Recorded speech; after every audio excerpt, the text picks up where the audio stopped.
There's a really interesting study that was done in Nature magazine that nobody really talked about, what I thought was the most compelling part that came out of it. And what they did is they wanted to look at the impact of GLP-1 medications on food noise. And they looked at MRIs and MRI signaling.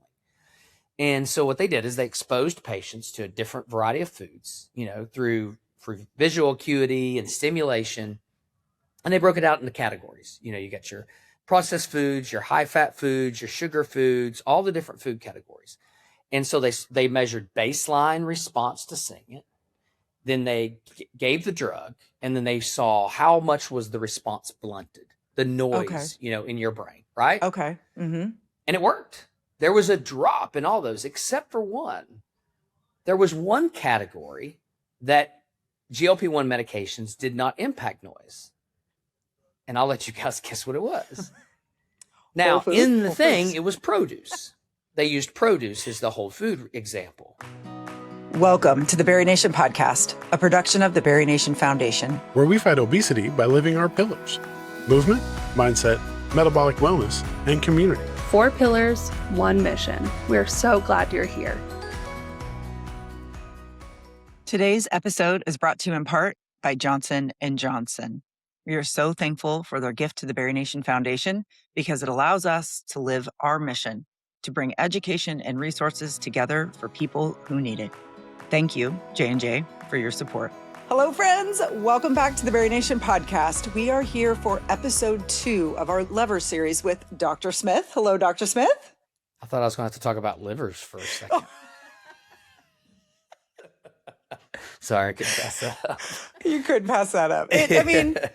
It's kind of about that, right? The lever that we're talking about today. Your liver will benefit from it.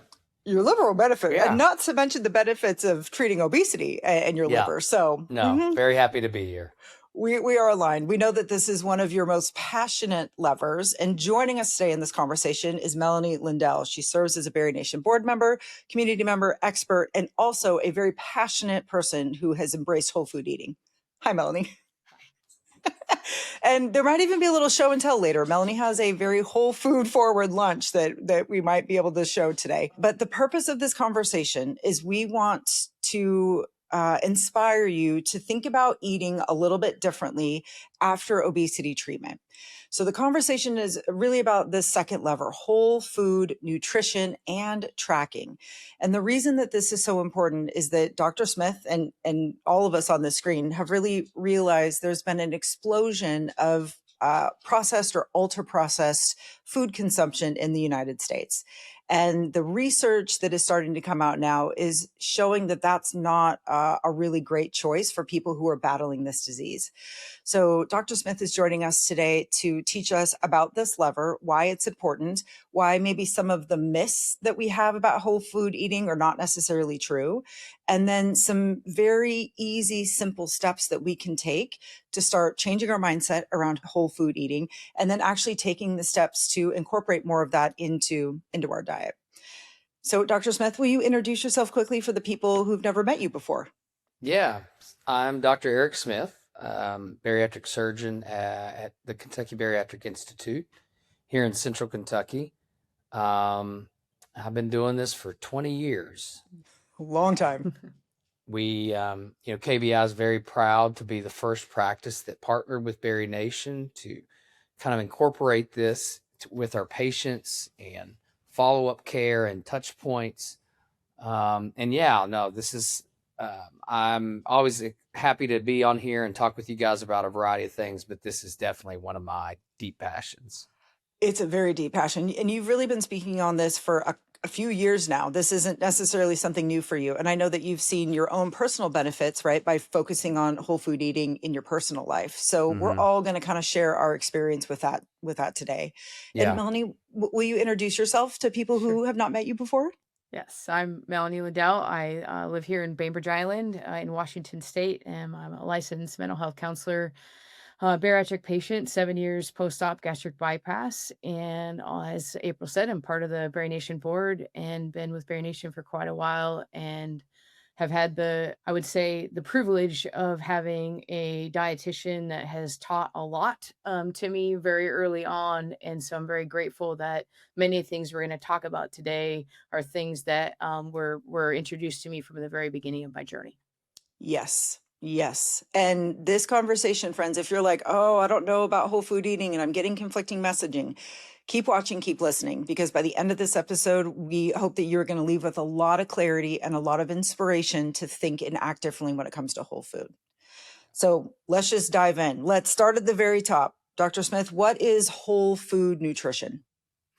I think the easiest way to describe whole food nutrition, it's not a specific grocery store you have to buy your food from. Whole foods is simply foods with as minimal of alteration from nature as possible. But that sounds very encyclopedia-ish and scientific-ish, and really it's just foods that have not been changed. Whole foods are just that. And I think we many times think of whole foods as fruits and vegetables. And I'm all good with fruits. I don't crave a lot of vegetables. I eat them, but probably not enough.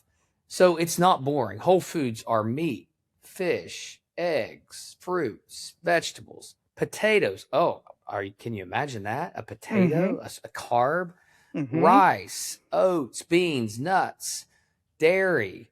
Whole food can be homemade sourdough because you've taken a very small number of whole ingredients and combined that to still create a nutritious food. It could be shrimp. It could be seafood. What we want people to understand is that they can build their diet off of every type of food group when they play by the rules of it being from whole foods. And when we let that leak over into it not being built off of whole foods, that's when things get really, really gray.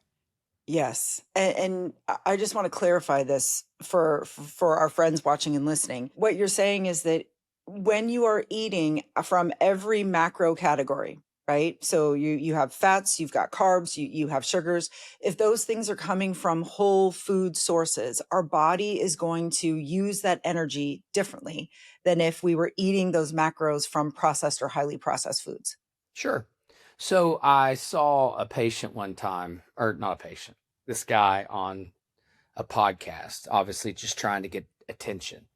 And he basically was trying to say that a certain amount, let's say a cup full of grapes, had the same amount of sugar as a Kit Kat bar. And so therefore those grapes were just as bad for that child as the Kit Kat bar. That is acidine. And even if we want to say the number of grams of sugar is the same, where that sugar is coming from is totally different. That is natural sugars in the fruit. That is high fructose corn syrup and a processed form of sugar in the Kit Kat. So yes, each gram of sugar may be the same number of calories, but how that impacts our body, how it impacts insulin reactivity, how it impacts all sorts of things is completely different. Yeah. Well, and especially when you think about the other macro and micronutrients, right, that you could be eating from or getting from that grape. It's a very different, math equation. So to just compare one single line on an item is not really giving the whole story, right? When it comes to, Right. And when you leave parts of the story out, that's the same thing as a lie. Ooh. Right. We are starting with the heat today, my friends. Yeah. It's very true. It's very true. It is very true. Melanie, so, over the years, we've had ultra-processed foods become very prevalent, and what is an ultra-processed food? It's opposite of what we've said, because I think whole foods and ultra-processed foods, the conversation goes hand in hand. And ultra-processed foods were made to overcome some of the barriers of whole foods, right? Like, how long can it be shelved? How long can it stay in a truck, can be delivered? How easy can it be accessed if it's in a bag or a can or a container that I can pull off a shelf and it'll last as long? If I buy fresh berries, they're only going to last so long, right? So a kid who, it also eliminates time, right? It's fast. We're not even going to go down the fast food path completely, but it's easy, right? I can throw a Pop-Tart on a plate for a child much easier than I can just simply scoop some fresh oats, which are whole food, add water to it, heat it up, right? So there's a barrier there. And so we may have talked about this on the last podcast. I know we talked about it before, but when we remove barriers, we're eliminating friction. And accessibility is a great thing, but sometimes making things easily accessible brings with it a negative and a downside. And that's what happens when we create these ultra processed foods. We're paying a price somewhere by having something easily at our consumption. Yes. Right. And the goal of that processed or ultra processed food is exactly that. It's convenience. Right. And Melanie, from your professional background, right, the brain is wired to make things easier. Right. If this is easier, this is what I'm going to opt for. Yeah, Right. Absolutely. And I think you said it at the beginning, which is so true. Patients who are trying to lose weight, whether it's on their own weight loss journey, they're taking medication, or they've had surgery, especially surgical patients, they've almost been forced into consuming ultra processed foods early on, because let's not make any mistake and not, mention the elephant in the room. Protein bars are ultra processed foods, protein powders, protein drinks, all these different types of protein soups and stuff like that. Those are ultra processed foods. Now there's a difference, and obviously a protein bar may be very different than a candy bar or a bag of Cheetos, but they have processed a macronutrient in a way that you can get it in easy access at a high concentration in a low volume. But it also creates ease, right?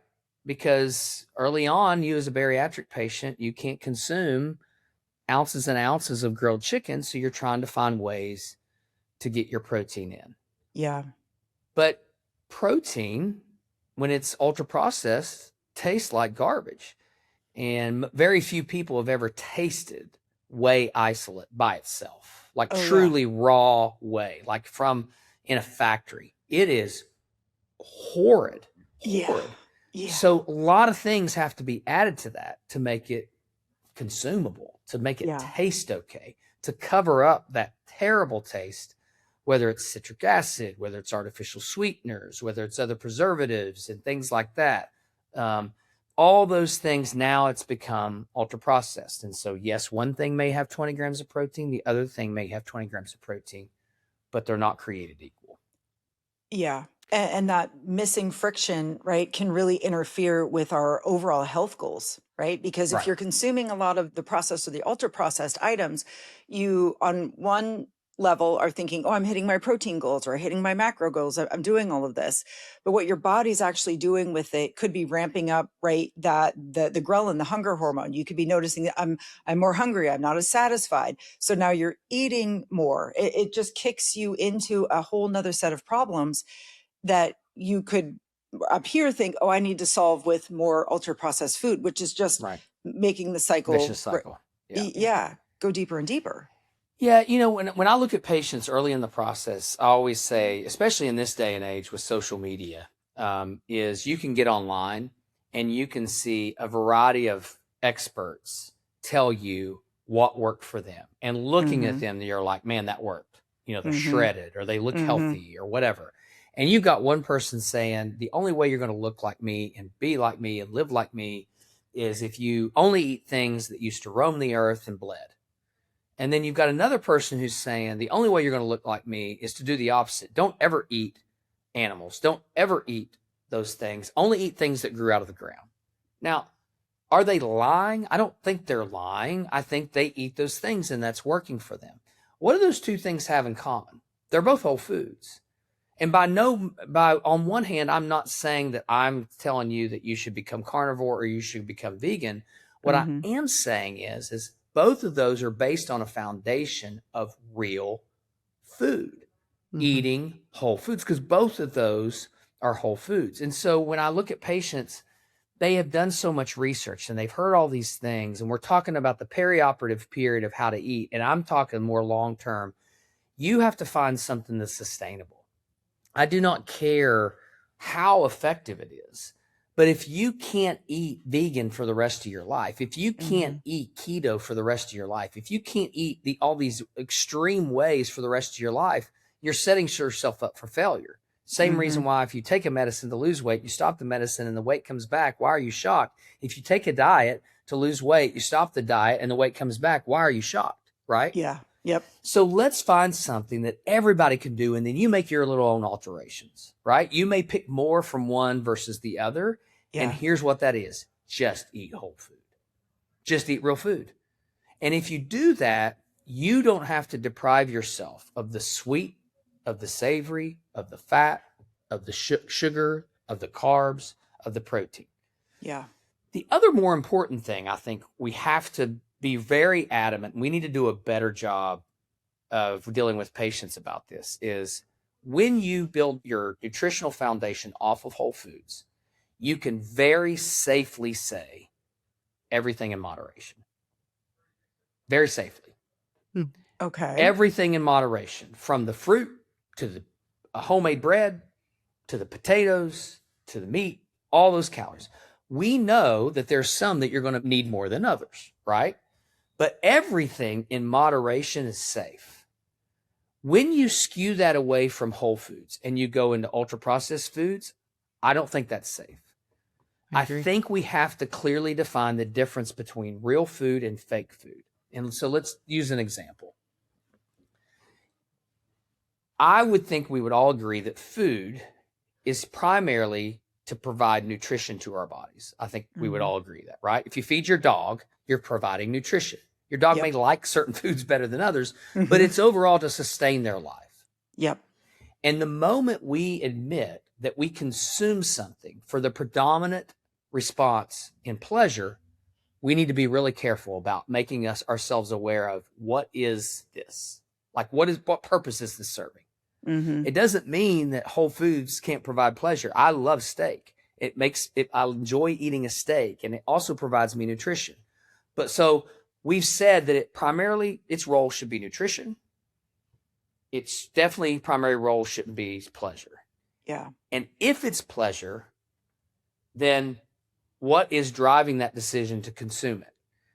So let's go to something like an Oreo. I'll probably get a complaint over this. Hopefully I do, because that means a lot of people listen to this podcast, right? There's not a single nutritional ingredient in an Oreo, a Cheeto, a Dorito. We could go on and on, but there's nothing in there. Even the carbohydrates are modified starches that are not there to provide nutrition for us. Yeah. But there's a concoction of ingredients that have been blended together by scientists to figure out how much fat, how much emulsifier, how much preservative, how much chemical is going to cause me to want another and another. It's built so that cookie is going to dissolve in your mouth very rapidly. It's got a crunch to it. Yep. It's got a savory taste to it. It will dissolve very quickly. It will not take very much space up in your stomach. A cheese puff. Who doesn't love a cheese puff? There is science behind that cheese puff. Why does it melt in your mouth? Yeah. Because it creates a response in your brain that you need to replace that. Yep. Now, if I say everything in moderation, but I'm consuming something that was created and geared to cause me to not want to moderate it, we've opened up Pandora's box. Especially in a population of people that are struggling who battle with their weight, who are struggling with nutrition, who are struggling with their weight. I can tell you, there's so many people we see that are dealing with obesity that their initial labs we check, they've got a lot of deficiencies because they may be eating, but they're not eating nutrition. And so the everything in moderation doesn't work when you're talking about things that serve the primary source of pleasure. Yeah. I don't think we'd include cocaine on that. I don't think we would include alcohol on that. There are people that can consume alcohol in moderation, but there's also people that can't. Yeah. So, but those things aren't providing nutritional benefit. Why does somebody consume cocaine? It's not to make their heart healthy. It's because it's providing a reward. Why do they consume alcohol? Why do they consume nicotine? Yep. And so that gets really shady when somebody says, well, it's okay if I drink a diet soda. If that's okay, I do this. You just need to know what you're signing up for. And that, I think, is key to all of this, because the phrase that popped up in my head when you were talking, Dr. Smith, was these things are engineered for desire, right? They're engineered 1,000%. No one can argue that. Right. And as people with the disease of obesity fighting it, we are marketed to because of that desire component. And part of our conversation today is kind of grounded in, right? Food can be family, tradition, culture. But for somebody that has fought the disease for so long without meaningful treatment, food can also become that escape mechanism, right? That thing that you can return to time and time again, where you emotionally feel better, but you're so disconnected or you're so checked out from what your body needs because the disease is interfering with that. All we know food to be on a lot of levels is emotional safety, right? I mean, Well, part of that is because, somewhere along the line, food became a surrogate for a need that wasn't met in a relationship, right? And then our brain fuses, when I feel this way, I now have a way to bring relief or to bring, pleasure. And I think that's the complexity, especially with people on a journey with the disease of obesity, is, food became comfort long before it became a problem, right? It first met a need, and now we're in a complexity of like, okay, with the disease of obesity, I have to rework my relationship with food, but I have to understand that the synapses in my brain are saying, when I feel this way, go get that. Right. And and I think we have to take it one step further, because it's so accurate on what you're saying. But what percentage of those people who even would admit that happens, who seek out that food, but how many times is that food not food? How many people say, you know what, when I turn to binge, or when my relationships are struggling and I'm going to turn to food, I can promise you, I don't go throw a potato in the microwave and eat a baked potato. Absolutely not. I don't cook eggs. I don't make a thing full of rice. I will call my favorite pizza place and have my favorite pizza delivered. I will be drawn to want to eat ice cream because we need that comfort. And our brain is familiar with what is going to give me the quickest comfort. Is hugging a pillow going to give me quick comfort, or is putting a chemical in my body who gives me that reward going to give me a comfort? Our bodies are very smart, and they gravitate towards those things. Yeah. And so it's the same reason, in my opinion, why someone who's addicted to a drug can't replace it with a vegetable. Yeah. People smoke cigarettes. Yes. Just chew chewing gum. I mean, that doesn't always work because it's not giving you the same response. Yeah. And so it goes deeper, and it's not that they just turn to food. And that's why I think we have to do a better job of defining what food truly is. And I know this is a big thing for you. You are on a mission to call out food and say that is, this is food, that is not food. And it's a challenge, especially in the obesity medicine community, because we are marketed to products, right? We see products that are not necessarily food. They're convenience. It's high protein. It's built for you. It's this or that. So you combine that marketing with a lifelong relationship with food being comfort, and then you don't have the understanding or the knowledge that you're even turning to that in the first place, right? I mean, I went into surgery saying I absolutely do not have an unhealthy relationship with food. Yeah, it took me like 2 days to realize, oh my God, I'm 100% dependent on food, and I can't eat any now right after surgery. It's devastating. So there's a lot of things that are working against people who are fighting the disease of obesity, not because it's their fault, because it's the system, the family, the culture, the history that they are just living through. So this is groundbreaking news for a lot of people. Yeah. Yeah. And that's why I think we have to start with the definition first. Look, I'm not saying that people can never eat an ultra processed food. I'm not saying that they can never go through a fast food restaurant. That is up to them to decide. There are reasons why some people can say, you know what, I'm going to have a drink with my buddies on the weekend, and I'm going to have one, and I'm going to enjoy the company, and I'm good. And there's some people who have battled with alcoholism and they can't have one. Yeah. Like, most people don't recover from being an alcoholic by drinking occasionally. You know, Yeah. that's not typically the recommendation. It is Yep. getting away from it, right? So Yep. everybody's different. And so, I use something as simple. I've created a lot of conversation and controversy about diet sodas. And many patients come in drinking regular soda. It's a really easy thing that they can do. They switch 2 or 3 cans of soda with sugar in it to 2 or 3 cans of diet soda with no sugar. By no means am I saying that was bad. That's good. You've eliminated a bunch of sugar. Mm-hmm. The question that comes to is, let's also think deeper than that. And how does it impact not just the number of calories at the consumption of those 12 ounces, but the number of calories that are consumed the rest of the day, the week, and the week thereafter? Mm-hmm. And, that segues us into this term that everybody loves to talk about right now called food noise. And that is not a scientific term. It's not something that's taught in medical school. It is a term that has exploded since GLP-1 medications have come out. I'm not saying that GLP-1 medications and the big pharma invented it. I'm telling you they took it and they've run with it. Mm-hmm. Because for some of that's for good reason, because patients noticed, I don't have the food noise anymore. Yep. I don't have, what is that? I mean, we don't even know what food noise is. It is a term that encompasses so many different things. Hedonic hunger, overeating. There's a lot of different ones that we can talk about. But there's a really interesting study that was done in Nature magazine that nobody really talked about, what I thought was the most compelling part that came out of it. And what they did is they wanted to look at the impact of GLP-1 medications on food noise. And they looked at MRIs and MRI signaling. And so what they did is they exposed patients to a different variety of foods, through visual acuity and stimulation. And they broke it out into categories. You got your processed foods, your high fat foods, your sugar foods, all the different food categories. And so they measured baseline response to seeing it. Then they gave the drug, and then they saw how much was the response blunted, the noise, in your brain, right? Okay. Mm-hmm. And it worked. There was a drop in all those, except for one. There was one category that GLP-1 medications did not impact noise. And I'll let you guys guess what it was. Now, in the thing, it was produce.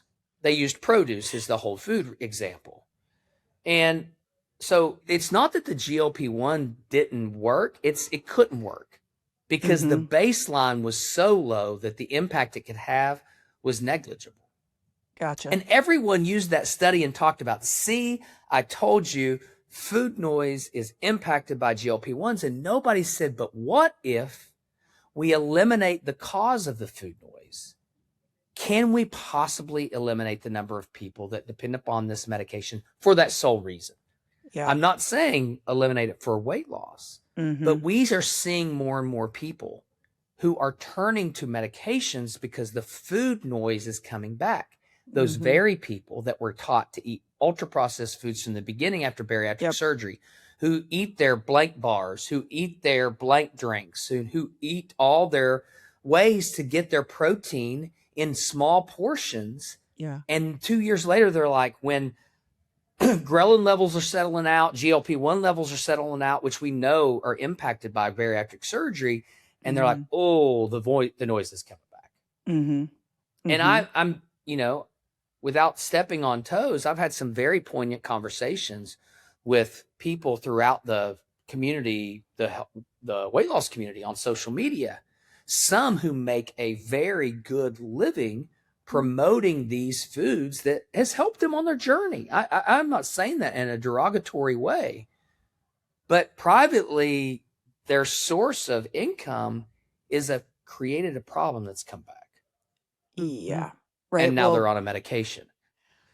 And am I saying that I believe if we eat whole foods, do we eliminate whatever food noise is 100%? I'm not saying that at all. Do I think we eliminate a large portion of it? Absolutely, I think that we do. And I think we have science that's proven that. So I just always want to encourage patients, let's control the things that you can control. What if we remove this signaling? And it's not going to happen overnight. And this was a journey that I went on myself. I was a diet soda consumer. Diet Coke, and fountain is way better than can. I don't know what they do to the fountain, but it's so much better. It makes it crispier. It does. I had never heard about a crispy Diet Coke, but in this weight loss community, man, that is a Yeah. topic, you know. I It's a love real Diet thing. Coke. I couldn't even Mhm. drink regular Coke. Like the artificial sweetener just tasted better to me than the regular sweetener. I also love the old school artificial sweetener, like Sweet and Low in an iced tea. Ooh. I grew up in the South, so I figured out I can't drink sweet tea every time, but I liked unsweet tea. Mhm. And I started noticing that when I would go out for a nice dinner and I would drink sweet tea, they would refill my glass 6, 7 times throughout my meal. Oh. And I was putting artificial sweeteners. But I also realized, man, I had to have dessert after I was done. And the next day, the things that I craved were just off the charts. Okay. Same thing with Diet Cokes. And so the more I researched and the more I dug deeper, I'm like, okay, I'm going to do an experiment on myself. I am going to remove artificial sweeteners. These have 0 calories. They're not causing me to gain weight. But once I went about 4 weeks without any artificial sweeteners, not only did I not really need them anymore, but my meal filled me. My cravings 2 hours after my meals weren't there. The Mhm. cravings later weren't there. And so that's why I tell people, for those that are out there promoting, you can drink your diet soda. These doctors, they're crazy saying you can't drink diet soda. We can't just look at how does it impact our calories because it has no calories, but how does it impact what I eat throughout the rest of the day and the rest of the week? And overall, if I consume more because I'm snacking, I'm grazing, and I'm craving because of a chemical that had no calories, then I don't know that that's good for me. Yeah. We're going to pause here and say some thank yous, because without the support of Johnson & Johnson and the Texas Center for Bariatrics and Advanced Surgery, led by Dr. Joe Cribbins, this episode might not be reaching you. Their support is ensuring that these conversations find the people who need them when they need them most. A big thank you to Johnson & Johnson and Dr. Joe for your donation to the BariNation Foundation.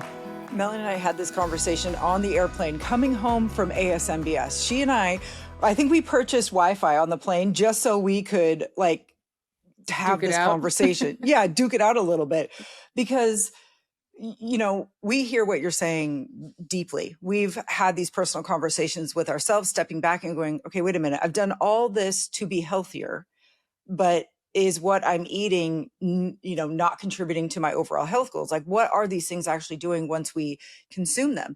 And she and I spent about an hour both on our computers going, well, is this whole food? Well, is that whole food? But if you combine it this way, and if you make this, is that really whole food?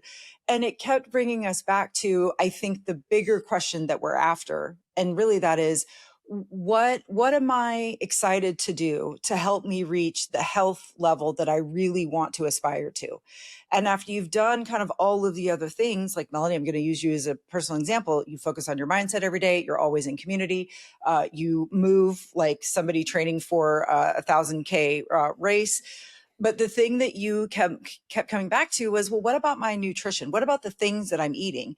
And when we use the word diet, friends, in these conversations, we're not talking about a specific diet. We're talking about diet as in the things that I'm consuming. That is my diet. Right. And Melanie, you've really taken a step back and you're looking at your nutrition differently, but you are already seeing benefits of making tiny shifts to more whole food style eating. So what are you noticing? Well, I definitely noticed that whole foods nourish a lot more quietly, right? And the satiety stays longer, right? And so part of the big debate, we were in is that I was, oh, if you take, Greek yogurt and, I think it was blackberries and spinach, right? These are all whole foods. And then I typed that in there and the argument, which it makes more sense to me now. And it doesn't mean that's a bad combination to have. It's way better than something that is already processed. But what I really took away from this little keyboard war we were in was that why would we make it easy on our digestive system, right? Like, it is designed to do a job. And if we let it do the job that it was designed to do in the way it was designed, satiety stays longer, right? It requires, your metabolism to rev up more because it's got to break the food down. But if we just offer it this ultra processed or already blended version of these kinds of things, our body doesn't have to work as hard on our behalf. And we also don't get all the benefits from letting it do its job. Right. Yeah. Does it stay in our stomach as long? Does it cause our stomach to create distension? What are GLP-1s doing? They're fooling us to make us think that our stomach is full longer. What are we doing in bariatric surgery? We're creating restriction to where smaller foods make us feel full. So are we hijacking that process? And it's not that, like you said, Melanie, it's not that that's bad. There's a way worse things that you can do. But why are we doing that? What is it giving us? Is it the convenience of I'm on my way to work and I can eat it because I can drink it? You know, whatever that may be. So it's just we have to be more adamant about this. And unfortunately, I felt like we were making a trend of awareness of whole foods. And then an administration got a hold of it, and it immediately meant that 51% loved it and 49% hated it. Oh. And this is a nonpartisan issue, right? Yeah. Like, it doesn't matter whose mouth it comes out of. In this day and age, I mean, depending on whose mouth it comes out of, may make it make sense or not make sense, right? Yeah. And I'm not trying to get political at all. What I'm saying is there's no way we should be arguing about this.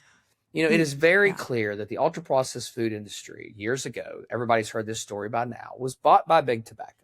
When Big Tobacco got blown up, they bought it. Big Tobacco, many of those companies, they don't own it anymore, but it was bought by Big Tobacco. And they brought their same scientist over and told them, make us hyper-palatable foods. Yeah. Whether you say, make me a cigarette that's addictive, make us hyper-palatable foods. But if we know what we're signing up for, I think we can categorize it better.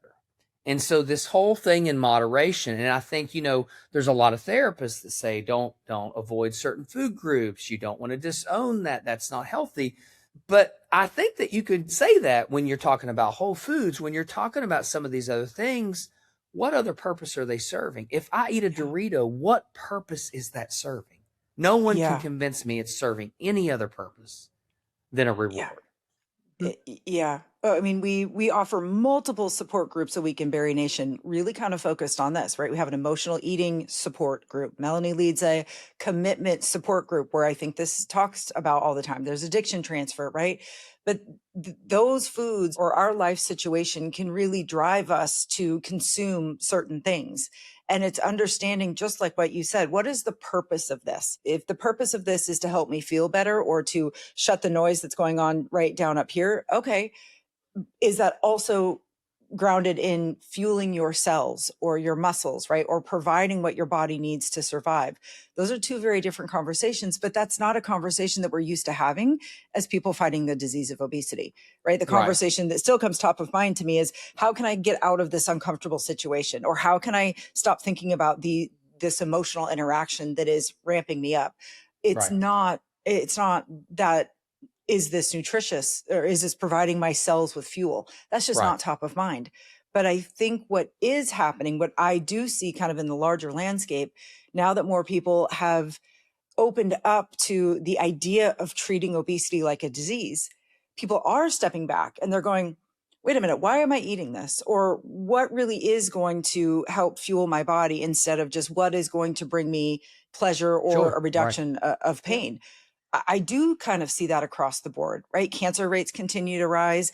Even after onboarding treatment, we can still experience nutrition related, issues and ailments, malnutrition, the list goes on. And I do think people are kind of waking up to this, oh, what am I actually consuming? And I can't tell you, I mean, ever since our airplane keyboard war over Whole Foods and knowing we were having this discussion with you, I truly have been looking at labels going, oh, this really isn't whole food, even though it's marketed as healthy and whole wheat and whole this and protein that. When I look at that label, it's like, oh, but is this really nutrition or is this not nutrition? It's a big question that you have to Engineered ask. product. Yeah. And I don't want people to get sidetracked because there's so many subcategories, and we can get into seed oils versus not seed oils, and the dyes and all this stuff. Obviously, if you stay away from processed foods, you're going to stay away from a lot of the dyes and other things. Some may argue more than others that's worse than it is, or whatever. That's not what we're talking about here. Yeah.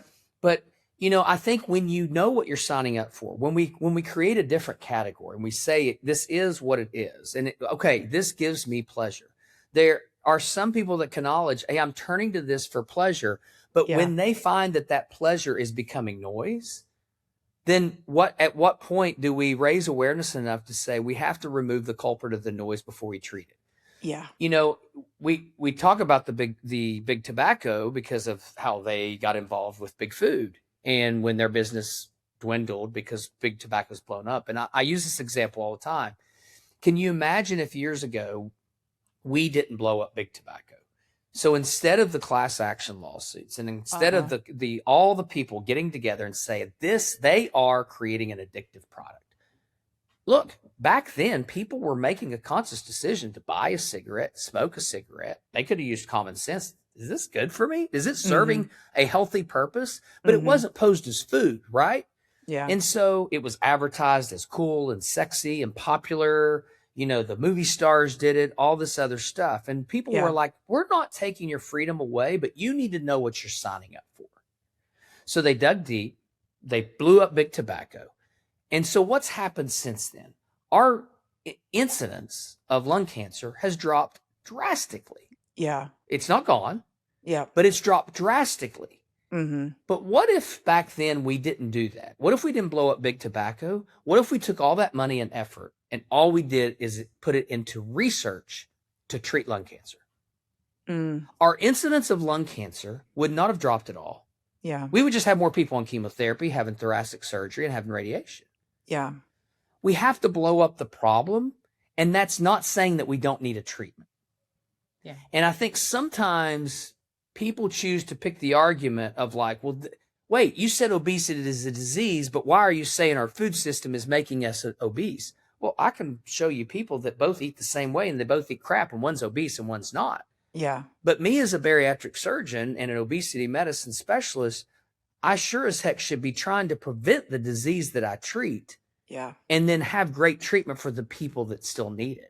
If we Yes. don't blow up the system, and I did an interview for I think it was People Magazine or one of those way back when they were talking about healthcare coverage of GLP-1 medications and should this be included in Medicare, Medicaid? And I'm like, that's great and wonderful, but if all we do is put money and funds into treating the disease and we never get to the root of the disease of how food is provided for people, is it affordable? Education to be transparent of what they are truly signing up for, the mental health care that they need to deal with how food has played a role in their life. All we're doing is not blowing up big tobacco. We're just going to advance more medicine treatments. So we just had this never ending cycle of money that's cycling of treating a disease we never got to the root of the cause. Yeah. Is no different. And we have to be honest with that. And it's not saying that this isn't a disease and it doesn't need treatment. It does. But what if we can limit the number of people that need the treatment and give the people who are receiving the treatment really clear-cut direction that this is why your disease has a higher chance of coming back, even if you did get treated. Yeah. You know, and I think like, you know, talking about like the disease of obesity is not like, you know, a moral failure, but pretending that food quality doesn't matter isn't compassion either, right? You know, there's got to be that sense of you've got to be able to have both of those conversations at the same time. Right. Both can be right. Both statements can be true. Yes. And every body in biology is going to respond differently to the disease and into your input and to your outputs. And I think as you talk all the time, Dr. Smith, this is one of the most controllable levers that we have at our disposal, right? Is just shifting how we choose to eat and what fuel we choose to put in our body. It is there. And it takes work to make that shift, right? As you said, 4 weeks, right? Melanie, I know you've done the same thing. It's been a continuum of 7 years that you have made this move to whole food, but you're both seeing the most amazing results out of making this shift and doing the work to get there. It's not like, as you said, you just stop eating or you stop craving, you stop thinking about these foods. You really do have to put a lot of effort into making the conscious decision to eat this way today or in this meal. And you're making that decision over and over again. I mean, Melanie, it's your famous saying, what's the next right decision? Well, the next right decision might be a challenging one to make because the disease and the thing that's going on up here is really asking you to make a decision that's over here in this is not nutrition. So you are doing that work up front, but the reward for that work is actually getting to a level of health that you always wanted to be at. Right. Yeah. And I think part of it too, though, is that as we talked about in the first episode, health is slow, right? Like Yeah. truly healthy Yes. is much slower. And I think about the, conversation we had around friction, and I think about through my lens of like the window of tolerance, right? You're going to have to increase your window of tolerance for meal prepping, being mindful in your food choices and all of that. Because if you don't do that, then we are wired for convenience. We are wired for ease. We are wired for relief, and relief and healing are not the same thing. And what I have Mm-mm. seen in terms of this space for me when it comes to Whole Foods is that, one, my satiety is way different, when I eat Yeah. that way. My energy is incredibly different when I fuel with Whole Foods versus, products. I'm like, I've tried to rewire my brain to say engineered products and food, right? And really Yeah. separate, I am eating an engineered product, and I either need to own that, as what it Mhm. is, or I'm eating food. Right. And I think sometimes we think like, oh, it's going to take so much more effort. I don't have time. I don't have this. And there are so many ways that I have figured out how to incorporate, whole food eating and not take more than just a couple minutes to put my lunch together. Mhm. Yeah. Yeah. Yes. For sure. There's this myth. There are lots of myths out there, right? Like whole food eating takes a lot of time. Whole food, to buy whole food is more expensive, or it's not available to me.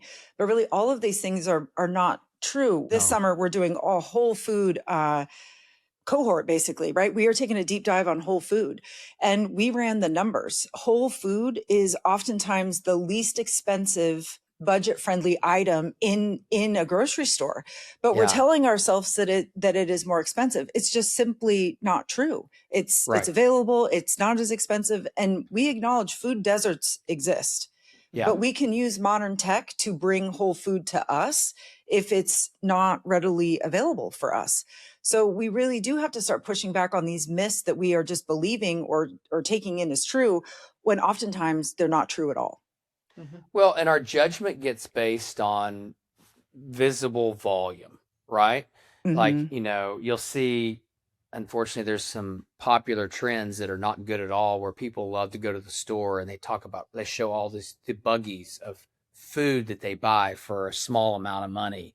And it's the Oh, Krispy Kreme donuts, in the package, like in the grocery store, and it's the bags of cereal, and it's all this other stuff. yeah. But we're saying a lot of food, right? Look at all this food we bought for this price. Let's take away the fact that it's all junk. But no one's ever said, what's the macronutrients in that food? Yeah. What is the Mhm. nutritional value of that food? What are Yeah. you getting what are you paying per calorie? What are you paying per gram of protein? What are you Mhm. paying per gram of carbohydrate? Mhm. You're never going to find, you can go to Taco Bell and get a dozen tacos, and I've been to Taco Bell in ages. But, I crushed some Taco Bell when I was in college for sure. Oh, So when you're who didn't? starving, or you're out till 3 o'clock in the morning, you're like, I'm hungry. And Mhm. so for a small amount of money on a budget, you can get a lot of food. And we say, that's a lot of food, right? Yeah. But how are we able to crush burritos and Mexican pizzas and tacos and all this stuff? Because there wasn't a whole lot of substance to it, Yes. right? So Yep. are we just trying to fill a container? Or Yeah. are we trying to provide nutrition? And you're not getting food cheaper when you buy this stuff, because it's full of air and chemicals and products that don't provide any nutritional value, versus you can go buy a pound of 80/20 ground beef. You can buy a big log of it, 5 pounds of it, for pretty daggone dirt cheap, Yep. and make a ton of meals. You could make a meat sauce one night. Yep. You could make a hamburger. Yep. You could put it with some eggs. I mean, there's so many different things that you could do. But what does it take? It takes effort, and it Yeah. takes friction, right? Yep. And Melanie, you said something. I hope I don't butcher it, because I loved it. You said healing and relief are not the same. Yeah. I think that's what you said. Relief and healing Yeah. are not the same. Yep. That's the same thing with the food noise, right? Relief and healing are not the same. Relief from the food noise by covering it up is not the same as healing from the food noise by removing the culprit. Yeah. I have an interesting quick story to share. My husband came home. He's working out of state, so he's not living at home. And he came home one night and he was hungry and he opened the fridge and he's like, "Oh my God, you have no food." And I looked at it and I said, "I have plenty of food for me. I had yogurt, cottage cheese. I think there was an onion, I don't know, a little bit of cheese, whatever, but to him, the fridge was bare. To me, it was like, this is everything I need." But as a bariatric patient and as somebody on an obesity health journey, what you actually need, right? And I'm 7 years post-op and I'm just finally starting to get this because volume does not equate to what I need. What I need is actually very little.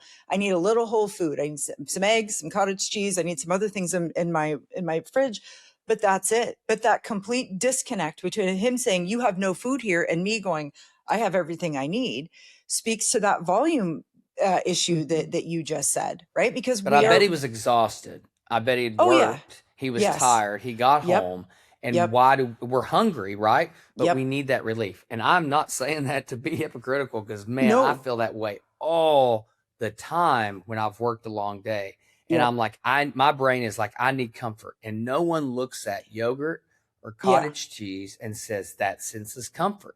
But Yeah. if you ingest it, if you ignore the comfort desire and you ingest it, he will be so much more fuller Yeah. than he would have been if Yep. he would have eaten, delivery pizza or Oh, yeah. a fast food cheeseburger or whatever, Yep. because you eat it and you're like, why am I still hungry? Like Yeah.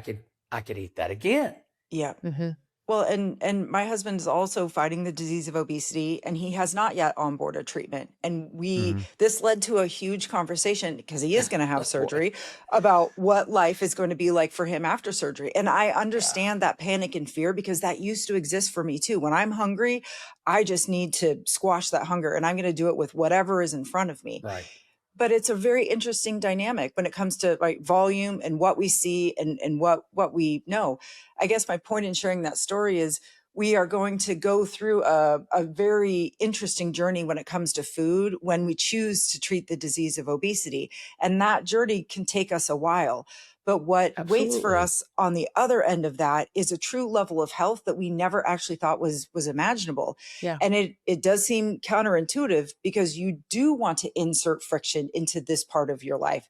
That friction is what creates the results that you want. It's not a Yeah. bad thing. It's just, it's shifting our mindset completely when it comes to the foods that we choose to eat, right? Our personal diet and the goals Yeah. that we want out of it. Right. And I think And I part think- of that space Yeah, for go ahead. me is that, when I look at like Sunday, for example, it doesn't have to be there's something magical other than, when I work in trauma all day, I mean, I hear some of the most horror stories that exist out in humanity. And when I get home, I'm looking for comfort. I'm looking Yeah. for relief because I can't tell anybody about what I hear all day. And I've had to learn to accept, like you make sure that you're prepared, right? And so like you were talking about the pound of, ground beef or whatever, like I made meatballs like a week ago with ground turkey. For some reason, I don't like ground beef anymore, which is whatever, neither here nor there. It's a better choice. And yeah, but I'd never made meatball before in my whole life. I'm 53 years old and I'm like, well, how do you make a meatball? Right. And so like I learned how to make a meatball, and that 1 pound of ground turkey made 24 meatballs. Like Yeah. I had meatballs for the week, right? And then some, and because I can't eat 24 of them, but Right. I have learned to just make, the base. And so whether it be for my lunch, whether it be for my dinner, and when I get home, I still consider myself like on the clock. And so I have these things that I do. So again, I swap out, my empty container for lunch, refill it. I have my dinner ready for the evening. I, reset all my containers. My clients laugh at me because I come to work with a ridiculous amount of like beverage containers. It's true. I've got a 40-ounce hydro flask of plain water. I show up with 24 ounces of electrolyte water. I've got a hot tea. I've got hot water and lemon. And then I have, a protein, Yeah. concoction I make with some coffee. So I arrive with just this entourage because the only source It's of a long water. day. It's a long day.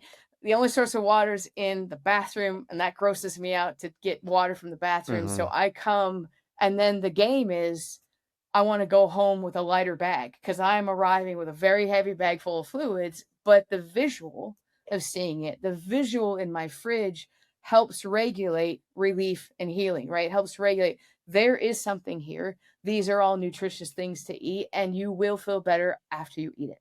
Mm-hmm. Well, and that really just reiterates what I was going to say, that I think is kind of one of the most important thing to keep in mind, because you've mentioned numerous times of healthy is slow. Mm-hmm.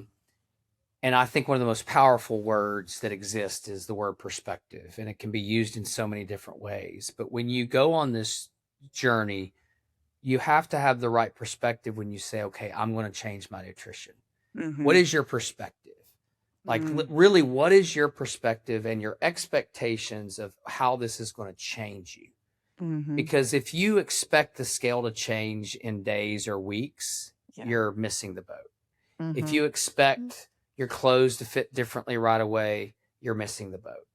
And in fact, you've now fallen into the trap that you hate that other people tell you that you might be taking the easy way out. Mm-hmm. What you're doing is you're building a foundation to look at your body and say, this is the only body that the good Lord gave me. And why in the world would I not put really good stuff in it so I have the best chance to make it last long? Does it guarantee me tomorrow? No. Does it guarantee me that I'll lose 10 pounds over the next month? No. Is it doing the things that I can control to give me the best chance to see tomorrow, to live longer, to be healthier, to age gracefully, to not be brittle as I get older, to not have the same medical problems, to lose weight in a healthy way? 1000% yes. So if you're looking for a guarantee, you will not find it not only in your diet, but you won't find it in surgery or medications or therapy or anything else. But if you're looking for a guarantee that this is going to give you the best chance, then this is how you should build your diet.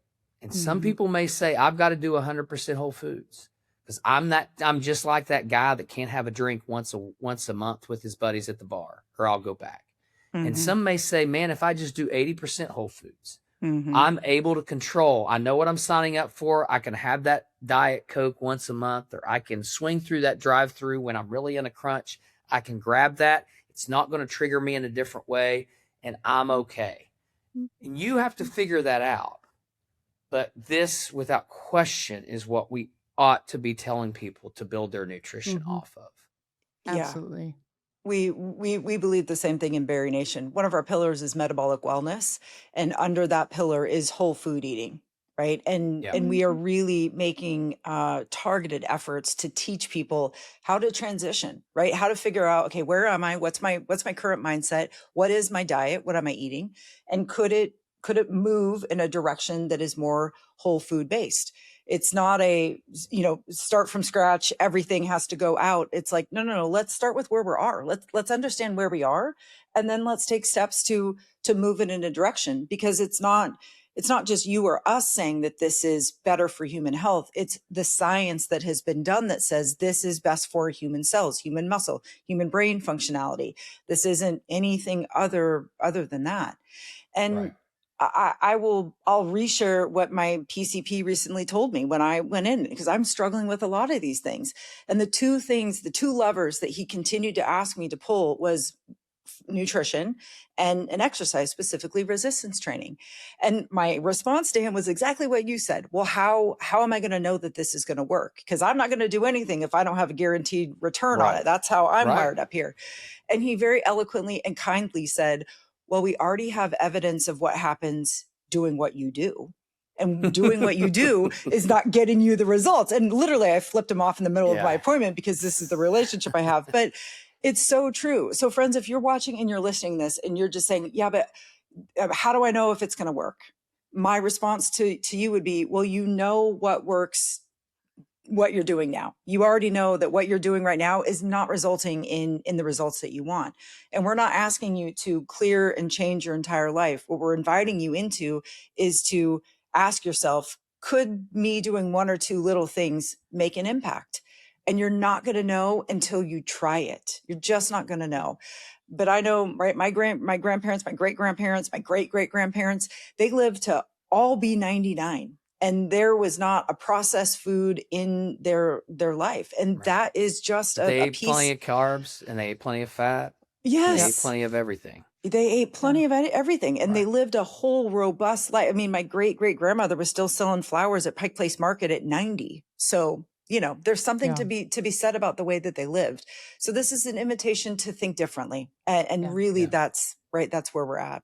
I'd say one thing I would add to that is that be kind to where your starting point needs to be, Yes. because, you might just need to start with eating your first vegetable. Like eat just so I Yeah. would always say add before you subtract, Yeah. and know your vulnerabilities. Like I made a choice and it wasn't for rules, it wasn't for punishment, but I chose to eliminate all drive-throughs right before I had surgery. I have not literally a Starbucks included, right? That doesn't make the food bad, it doesn't make the place bad. I just said you want it that bad, park your car and get out.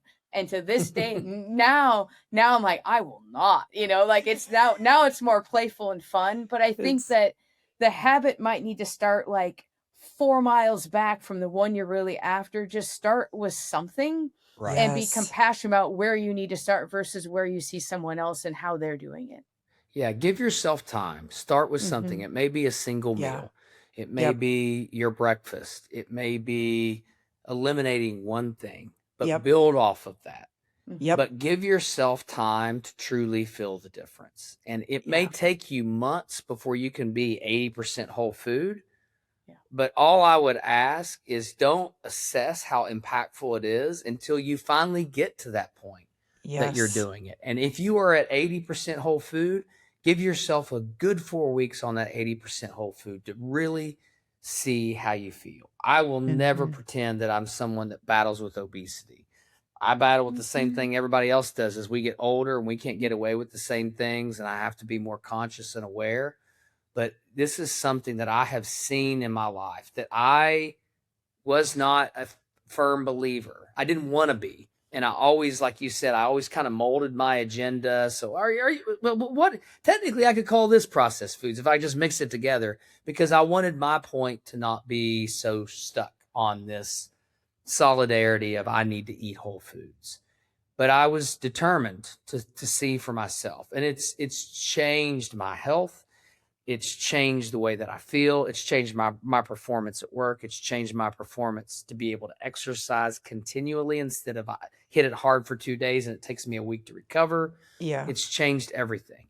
But if Yeah. you look at the science, there's no other way anybody can argue that this should be the foundation of how someone who's struggling with their weight Yep. should eat. Mhm. Period. End of story. Yep. And friends, we will make sure to link in the show notes the most prominent research that is out there about whole food eating so we can get you started, right? If you really are interested to dive a little bit deeper into what that is. And my wrap up question, you guys just did beautifully. It was, right, what's one kind invitation that you could extend to people who are thinking about whole food eating? And the thing that I would just like to let you know is that I know that food and family are like this. It's like this for me. And if you need to give yourself a pass when you are with family so that you can focus on whole food eating when you're not, please do so. Please do so, because you're not probably going to be enjoying that family traditional food every single day of the week. And I'm very much an all or nothing person, right? So it's either I'm doing this all or I'm doing this none. And you're going to get tripped up in that. So give yourself permission to enjoy your family and your food when you are having those moments, and focus on that time when you are with yourself or with your own family. What's one thing that you could do today? What's one whole food that you could eat today? Is it an apple? Is it an orange? Is it something that only has one ingredient, and that is the thing that it is? That's the place to start. That's how we practice space and grace when it comes to learning how to live as somebody who is fighting, treating, and managing the disease of obesity. And I think all three of us have offered you 3 wonderful invitations to get this started. And if you are interested in learning and practicing this more, join us in the BariNation support community. We do this each and every day.